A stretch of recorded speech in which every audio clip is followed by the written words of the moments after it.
Good morning, dear students. Welcome back to the class. Today we will start chapter 7, that is directing. And this chapter 7 is a chapter of CBSE curriculum, class 12th commerce. और ये class बहुत ज़्यादा important है क्योंकि आप इसमें सीखेंगे कि डायरेक्टिंग चैप्टर हम क्यों पढ़ रहे हैं, डायरेक्टिंग चैप्टर का इम्पोर्टेंस क्या है, अपने को डायरेक्टिंग चैप्टर क्यों पढ़ना है, और ये एक इम्पॉर्टेंट मैनेजमेंट फंक्शन क्यों है. ठीक है, तो एक बार मुझे बता देंगे कि अभी तक अपन लोग, एक बार आप ये सब बताएंगे कि अभी तक अपन लोग कौन कौन सा मैनेजमेंट फंक्शन पढ़े. आई होप आप सबको याद होगा. मैनेजमेंट फंक्शन पूछ रहा हूँ, बताइए बताइए. पहला क्या था? चैप्टर 4 याद करो. प्लानिंग, वेरी गुड, ये तो सभी को याद होता है. सेकंड, ये था चैप्टर 4 था प्लानिंग. सेकंड चैप्टर क्या है? आई होप याद हो ये भी. ऑर्गेनाइजिंग. ठीक है, ये चैप्टर 5 और चैप्टर 6 लास्ट. अभी 2-4 दिन पहले अपन क्या पढ़े? 2-4 दिन पहले हम पढ़ रहे थे चैप्टर 6 जिसका नाम है स्टाफिंग. याद हो गया तो. और इसके बाद जो आज हम पढ़ रहे हैं वो चैप्टर है बहुत इम्पॉर्टेंट, और इसी के साथ ही ये एक इम्पॉर्टेंट मैनेजमेंट फंक्शन भी बनता है. कैसे बनता है अभी वही तो आज का क्लास में हम डिस्कस करेंगे. चैप्टर 7 डायरेक्टिंग का इंट्रोडक्शन और चैप्टर 7 डायरेक्टिंग क्यों इतना इम्पॉर्टेंट है, हम वो आज यहाँ पे डिस्कस करेंगे. चैप्टर 4 कौन सा है? सॉरी, ये सीरियल नंबर 4 है. चैप्टर 7 आप तो हेडिंग में भी देख रहे होंगे, डायरेक्टिंग. ठीक है, तो from this you know, first management function is planning, second is organizing, third is staffing and the fourth one is directing. और यहाँ पे जो मैंने लिखा है ये चैप्टर नंबर लिखा है according to your CBSE 12th commerce curriculum. तो चैप्टर का नाम है डायरेक्टिंग और ये है चैप्टर 7 और हम अभी पढ़ेंगे डायरेक्टिंग. तो सारे लोग यहीं पे रहेंगे मेरे साथ और सारे लोग पूरा एंड तक की वीडियो देखेंगे, तभी आपको समझ में आएगा कि चैप्टर 7 डायरेक्टिंग क्यों इतना ज़्यादा इंपॉर्टेंट है और ये इतना इम्पॉर्टेंट मैनेजमेंट फंक्शन क्यों बनता है. तो एक बार मैं शुरू से बताता हूँ कि ये चैप्टर 7 डायरेक्टिंग का लिंकिंग कैसा है, किस हिसाब से हम इसको समझें ताकि चैप्टर 7 हमारे इंट्रोडक्शन का जो पार्ट है वो हमारे ग्रिप में रहे. देखिए, फर्स्ट ऑफ ऑल प्लानिंग में हम क्या पढ़े थे ये सब आप रिवाइज करवाएंगे. मैं तो सिर्फ एक एक बार पॉइंट लिखूंगा जो मैं पढ़ाया था और आप सीखे हैं. तो प्लानिंग में हम क्या पढ़े थे? ऑब्वियसली चैप्टर का नाम जो प्लानिंग है, तो प्लान क्या करना है, फ्यूचर प्लान के बारे में हम पढ़े थे. इसमें फ्यूचर प्लान, गोल्स अब किसका? तुम्हारा ऑर्गेनाइजेशन का, right.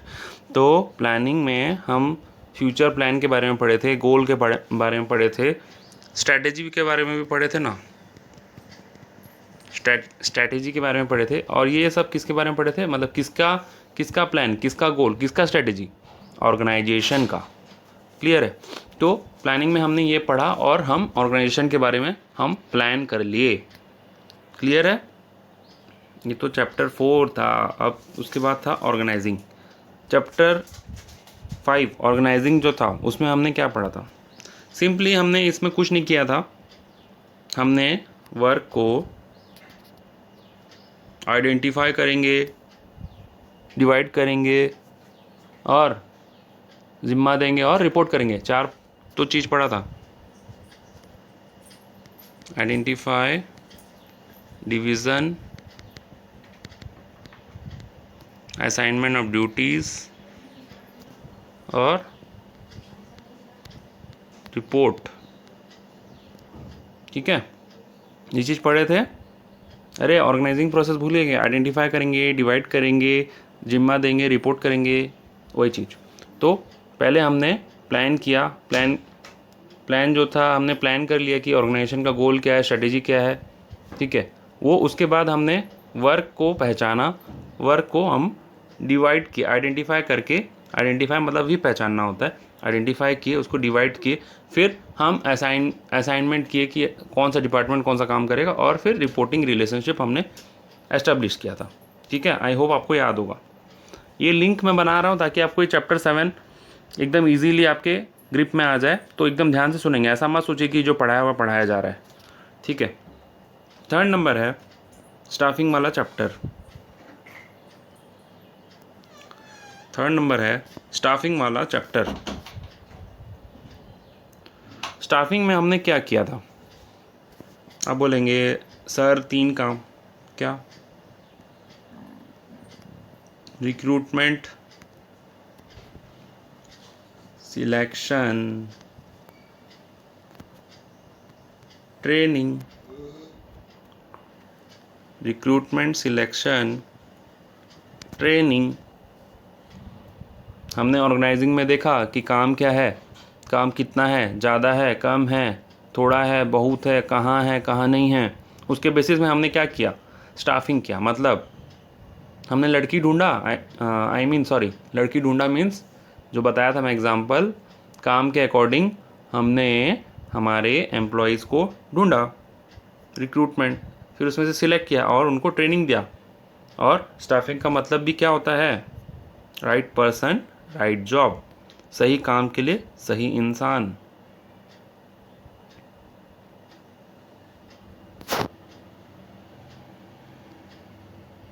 Right person, right job.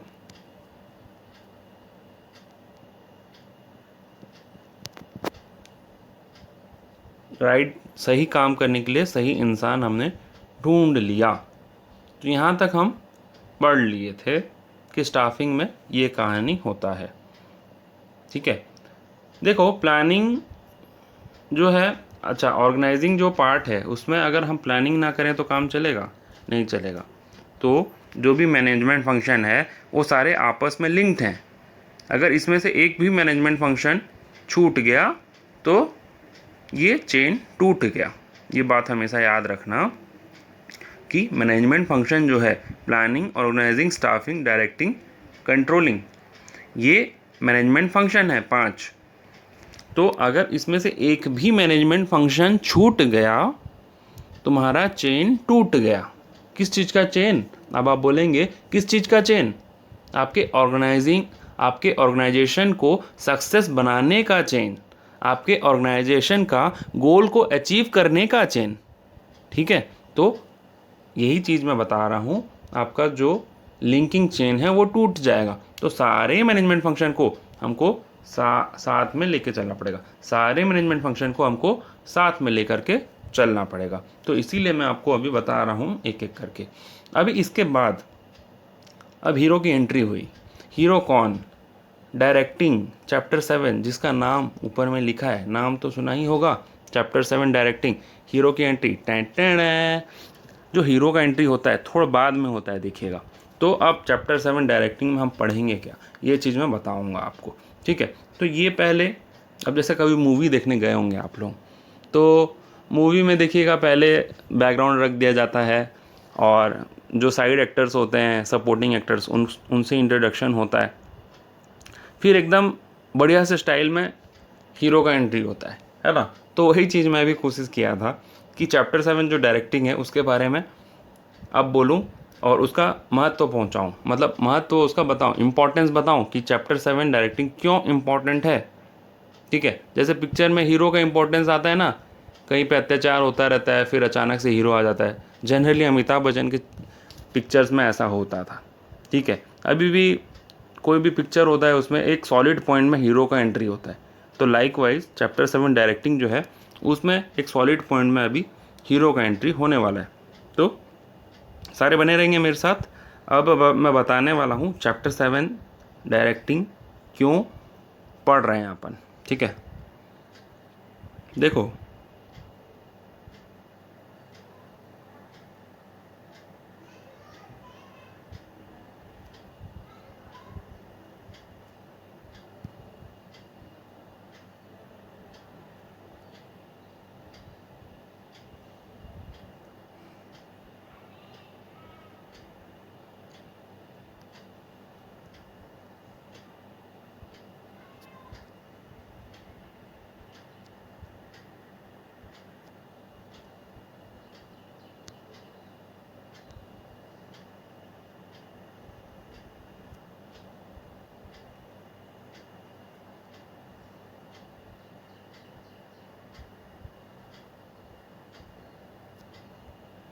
देखो अब जो चैप्टर 7 डायरेक्टिंग है उसमें क्या होने वाला है। देखिए हमने प्लानिंग किया ऑर्गेनाइजेशन को बहुत बड़ा ऑर्गेनाइजेशन बनाना है, ठीक है। उसके अकॉर्डिंग हमने आइडेंटिफाई किया। सपोज मान लीजिए हमको बनाना है टाटा कंपनी। अब आप बोलेंगे हमेशा टाटा कंपनी का एग्जांपल क्यों देते हो सर? वो इसीलिए कि टाटा कंपनी एक ऐसा कंपनी है जिसमें आपको हर टाइप का चीज़ आपको प्रैक्टिकली आप देख पाएंगे। मतलब जो हम बिज़नेस स्टडीज़ में हम पढ़ते हैं, पहली बात तो ये है कि टाटा कंपनी एक ऐसा कंपनी है जो कि बहुत एथिकल है और हर मैनेजमेंट के प्रिंसिपल को वो बहुत अच्छे से अप्लाई किया हुआ है। ऑलरेडी उसका मैनेजमेंट बहुत अच्छा है और वो मैनेजमेंट का प्रिंसिपल जो हम पढ़ते हैं डेली लाइफ में, जो डेली मैं आपको पढ़ाता हूँ, मैं क्या पढ़ाता हूँ आपको? मैनेजमेंट ही तो पढ़ाता हूँ। बिज़नेस स्टडीज़ नाम है, लेकिन ये बिज़नेस स्टडीज़ को प्रॉपरली अप्लाई टाटा कंपनी ने किया हुआ है, इसलिए मैं उसका एग्जांपल लेता हूँ। तो एग्जांपल ये है कि टाटा कंपनी, अब मान लो कि टाटा कंपनी बना ही नहीं है, ठीक है, टाटा कंपनी बना ही नहीं है और यहाँ पे टाटा कंपनी का शुरुआत होने वाला है, ठीक है। टाटा कंपनी, रतन टाटा जो हैं वो इस कंपनी का शुरुआत करेंगे बोल रहे हैं, ठीक है। अभी तक टाटा कंपनी बना नहीं है, ठीक है। तो उन्होंने एक सपना देखा, प्लानिंग किया। प्लानिंग मतलब क्या होता है? सपना देखना ही तो होता है, हम प्लान करते हैं। हमने जो सपना देखा कि फ्यूचर में हमारी कंपनी इतने आगे जाएगी, इतना ये फील्ड में प्रोडक्ट लॉन्च करेगी और ये सारे सर्विसेज प्रोवाइड करेगी, तो वो क्या होता है? वो बेसिकली सपना ही होता है। तो हमने सपना देखा, प्लान किया, स्ट्रेटेजी बनाया, गोल बनाया, रूल्स बनाया, जो भी हम पढ़े थे प्लानिंग चैप्टर में वो सब हो गया। उसके बाद हमने डिपार्टमेंट बना दिए, क्या क्या डिपार्टमेंट? सॉल्ट डिपार्टमेंट अलग, ठीक है, तनिष्क डिपार्टमेंट अलग और वोल्टास डिपार्टमेंट अलग। वोल्टास का एसी जो आता है वही, हाँ। तो ये 3 डिपार्टमेंट हम बना दिए ऑर्गेनाइजिंग करके। थर्ड स्टेप में हमने क्या किया? स्टाफिंग किया। इसके अंदर में रिक्वायर्ड एम्प्लॉय हमने एम्प्लॉय किया। इसके अंदर में रिक्वायर्ड एम्प्लॉय और भी हैं, फिलहाल जो जितना दिख रहा है उसी से काम चला लीजिए। तो इसके अंदर में हमने रिक्वायर्ड एम्प्लॉय रख दिया, मतलब सही इंसान को सही जगह पे हमने रखा। लेकिन अब बारी आ गई डायरेक्टिंग की। डायरेक्टिंग में होगा क्या? जो ये इंसान है, हाईलाइटर यूज़ कर रहा हूँ, देखिए, जो ये इंसान है 1 2 3 4 1 2 3 1 2 3 4 5 6, जो ये इंसान है जिनको मैं हाईलाइट किया, ये एम्प्लॉयज़ हैं। ये काम कर रहे हैं या नहीं? ये सही से काम कर रहे हैं या नहीं? ये अपना काम सही से कर रहे हैं या नहीं? प्रॉपरली कर रहे हैं या नहीं? सही तरीके से कर रहे हैं है या नहीं? ये चीज़ कौन चेक करेगा? ये चैप्टर चेक करेगा। यही इम्पोर्टेंस है चैप्टर 7 डायरेक्टिंग का। इसमें हम करेंगे क्या? सिर्फ राइट पर्सन राइट जॉब में रख लेना ही इनफ नहीं है। इसके बाद हमको क्या करना पड़ेगा? हम ये चेक करेंगे कि ये जो इंसान है, जो यहाँ पे ये हाईलाइटेड है, ये लोगों काम कर रहे हैं या नहीं, ये लोगों प्रॉपरली उस डायरेक्ट मतलब जो हमने काम उनको असाइन किया वो उसको प्रॉपरली कर रहे हैं या नहीं। अगर वो नहीं कर रहे हैं या कर भी रहे हैं तो उनको क्या करना? देखो, फर्स्ट हम चेक करेंगे कि वो लोग प्रॉपरली काम कर रहे हैं या नहीं। सेकंड हम क्या करेंगे? उनको इंस्ट्रक्ट करेंगे, इंस्ट्रक्शन देंगे, ठीक है, इंस्ट्रक्ट करेंगे, उनको गाइड करेंगे कि इस काम को ऐसा करो, ठीक है, इस काम को ऐसा करो बोल करके गाइड करेंगे, ठीक है। तो अब टाटा कंपनी ने अलग अलग प्रोडक्ट बना दिया, अलग अलग डिवीज़न बना दिया, यहाँ पे स्क्रीन में देखिए, और अलग अलग एम्प्लॉयज़ भी हैं। एम्प्लॉयज़ अच्छे भी हैं, ईमानदार हैं, सच्चे हैं मन के, आपके जैसे। तो वो लोग कौन काम कर रहे हैं या नहीं, इनको पहले चेक किया। उसके बाद उनको इंस्ट्रक्शन दिया जाएगा कि ऐसा नहीं, इनको इस काम को ऐसा करो। मतलब जैसे वोल्टास में एसी बनाने का काम दिया गया था एम्प्लॉयज़ को। 6 एम्प्लॉय हैं यहाँ पे देखिए, वोल्टास डिवीज़न में 6 एम्प्लॉय हैं, उनको बोला गया था कि एसी बनाना है। अब उनको इंस्ट्रक्ट किया गया, पहले चेक किया गया कि वो बना रहे हैं कि नहीं, फिर उनको इंस्ट्रक्ट किया गया कि इसको ना ऐसा नहीं ऐसा बनाना, अच्छे से बनाना, मतलब ठीक है, इसको ब्लैक कलर नहीं वाइट कलर करना, इसका रिमोट भी होना चाहिए। तो वो उनको इंस्ट्रक्शन दिया गया, गाइड किया गया, ठीक है। फिर उनको उसके बाद क्या होता है, फिर इसमें चेक करते हैं, डायरेक्शन देते हैं। डायरेक्टिंग मतलब क्या, डायरेक्शन देना, अपना काम को करवाना, किसी भी तरीके से अपना काम को अचीव करवाना ताकि ऑर्गेनाइजेशन का गोल अचीव हो जाए। मैं भी डायरेक्टिंग के बारे में जो जो बात बोलूँगा वो सबको माइंड में आप फिट कर लीजिए, आपको चैप्टर में कहीं पे भी तकलीफ नहीं आएगा। जो भी मैं बात बोलूँगा सारा 100% राइट होगा, ठीक है। इसका अलग अलग मीनिंग निकलता है चैप्टर 7 डायरेक्टिंग का, इसलिए मैं इस चीज़ को इतना फोकस कर रहा हूँ। तो चैप्टर 7 डायरेक्टिंग में पहला तो डायरेक्टिंग मतलब क्या है, अपने काम को करवाना। सेकंड है डायरेक्टिंग मतलब डायरेक्शन देना, अपने गोल को अचीव करवाने के लिए, अपने ऑर्गेनाइजेशन गोल को अचीव करवाने के लिए जो भी हम काम करते हैं उसको हम बोल सकते हैं, उसको हम बोल सकते हैं डायरेक्टिंग, ठीक है। तो इसमें इंस्ट्रक्शन देते हैं, ठीक है, चेक करते हैं। इंस्ट्रक्शन देने के बाद, चेक करने के बाद फिर भी एम्प्लॉय काम नहीं करता, निराश होकर बैठ जाता है, बोलता है कि क्यों करूं मैं, मेरे को तो इतना सैलरी नहीं मिलता ढंग से, मैं क्यों इतना अच्छा काम करूं, मैं क्यों इतना मेहनत करूं। तो फिर बारी आती है उसको इंस्पायर करने की, फिर बारी आती है उसको इंस्पायर करने की, INSPIRE, इंस्पायर या फिर मोटिवेट। देखो इंस्पायर और मोटिवेट का मतलब क्या होता है। इंस्पायर मतलब उसको उत्साहित करना, ठीक है, उसको उत्साहित करना इंस्पायर मतलब। और मोटिवेट मतलब भी वही होता है, जैसे आपके पेरेंट्स आपको मोटिवेट करते हैं, बेटा बेटा या बेटी बेटी अच्छे से पढ़ो, 12th में अगर अच्छे नंबर आ गए तो हम आपको बाइक दिलाएंगे या फिर स्कूटी दिलाएंगे, एक्टिवा दिलाएंगे, ठीक है। तो उसी को बोलते हैं हम इंस्पायर। अब इंस्पायर करने का अलग अलग तरीके भी होते हैं। ये एक तरीका है कि आप अच्छे से पढ़ो, हम आपको ये चीज़ प्रोवाइड करेंगे, हम आपको ये गिफ्ट प्रोवाइड करेंगे।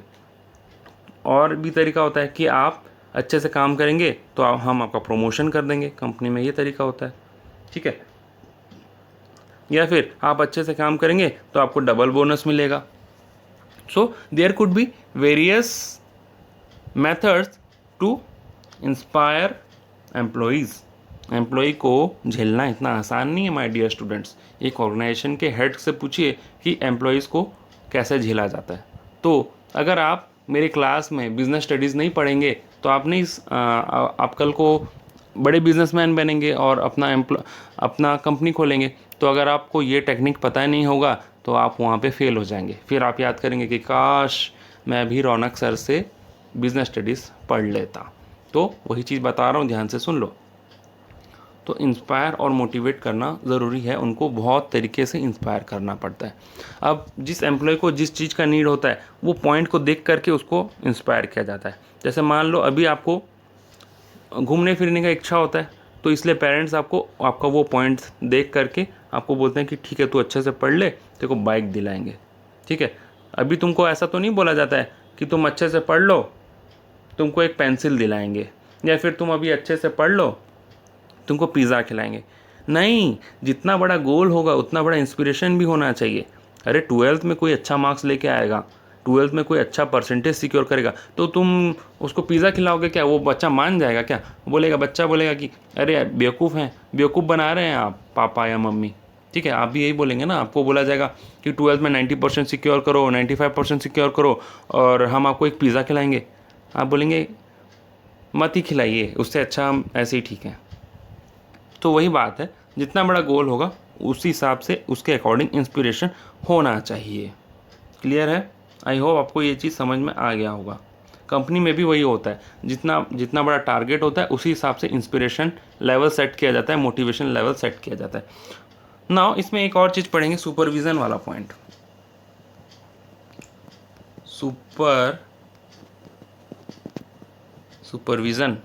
सुपरविज़न मतलब, मैं ये अब बाकी वाला पार्ट को थोड़ा सा हटा रहा हूँ। आपको जिनको नोट वगैरह करना है या देखना है तो आप वीडियो को रिवाइंड कर लीजिए, पॉज कर लीजिए और स्क्रीनशॉट ले लीजिए या जो भी करिए आपकी इच्छा।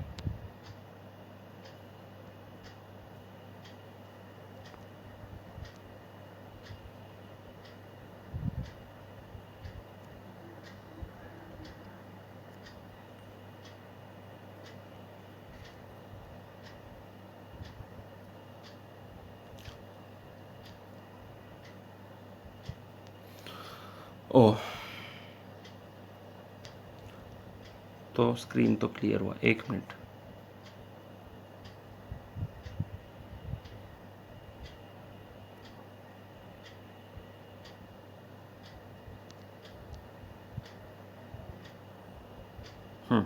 तो अब जो 4th नंबर पॉइंट है सुपरविज़न वाला, ये वाला पॉइंट सुपरविज़न। सुपरविज़न मतलब क्या होता है, देखो सुपरविज़न मतलब जैसे हम चैप्टर 6 में एक ट्रेनिंग पढ़े थे। क्या ट्रेनिंग, नाम बताता हूँ, अप्रेंटिसशिप ट्रेनिंग। याद आया कुछ? अप्रेंटिसशिप प्रोग्राम या अप्रेंटिसशिप ट्रेनिंग हम पढ़े थे ऑन द जॉब मेथड में। तो उसमें क्या होता है, मैं यहाँ लिख नहीं रहा हूँ, उसमें क्या होता है, मास्टर वर्कर एक होता है और एक ट्रेनिंग होता है। तो जो मास्टर वर्कर होता है वो ट्रेनिंग को क्या करता है, जब पहले ट्रेनिंग सीख जाता है मास्टर वर्कर के अंडर में, तो फिर मास्टर वर्कर उसको वर्क असाइन करता है।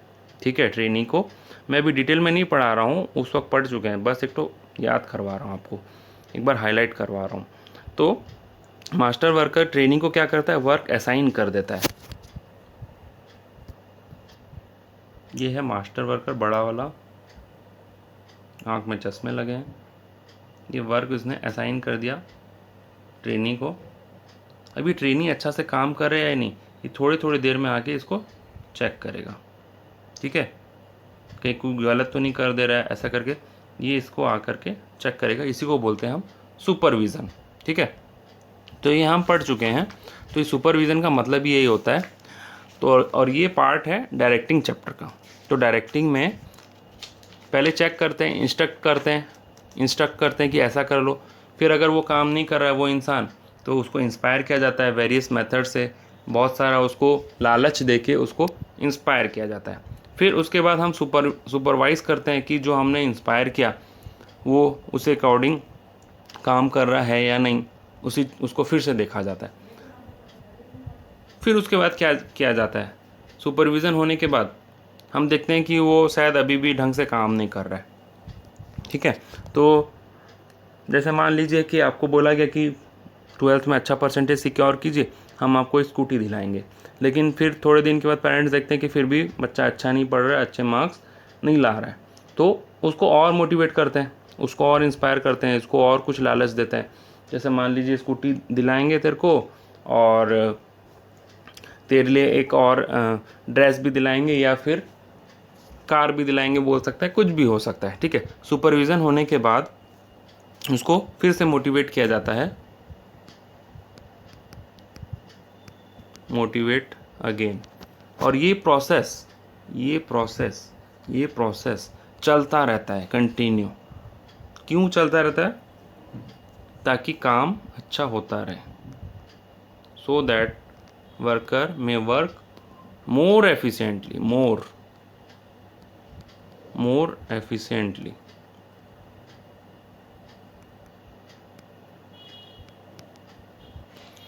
More efficiently for achieving organization goal.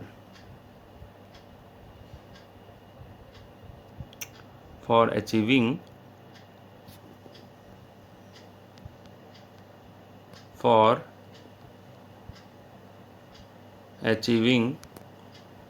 organization goal. समझ में आया?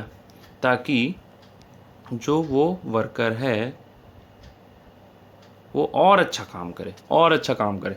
जैसे आपके पेरेंट्स आपसे चाहेंगे कि उनका स्टूडेंट, उनका जो बच्चा है वो और अच्छा पढ़ाई करे। तो ये जो स्टेप है ये चलता रहता है।